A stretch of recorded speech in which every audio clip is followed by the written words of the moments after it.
Have you ever noticed that when rebellion begins to ferment within a person's heart, and yes, I use that word ferment because it's not a good thing. When rebellion begins to ferment within a person's heart, something happens and they go past the line. They cross over the line of decency. They bypass any hope of reconciliation.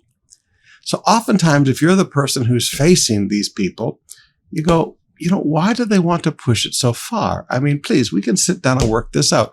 Why do they want to push it this far? Well, I think we find an answer here. In 2 Samuel chapter 16, in our devotional reading today, 2 Samuel 16, verses 20 to 22.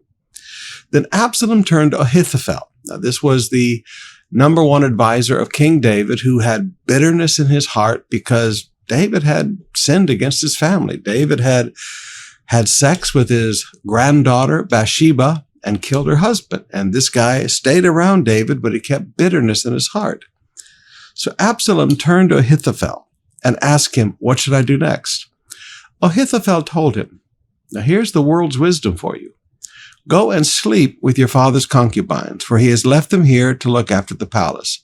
Then all Israel will know that you have insulted your father beyond hope of reconciliation, and they will throw their support to you. Now notice that phrase.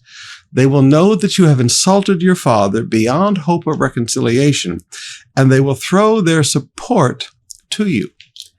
Rebels cross the line of decency. Rebels pass the line of any hope of reconciliation for a purpose. They do this to gain support of people. They do this so that people will know, there's no going back. If they're going to get followers to follow them in their rebellion, the followers want these people so committed that there's no hope of peace, no hope of reconciliation. Now, beloved, sometimes you're going to find people do this to you in life. Maybe they're on your team in the office. Maybe they're in a church. Maybe it's political things happening within your community, within your city. But whenever rebellion begins to move forward, you're always going to find the leaders of the rebellion pushing the lines of decency, going so far with their insults and their lies because they want people to throw their support for them. Now, none of this looks nice, but it's a little piece of wisdom that will help you at some point in the future.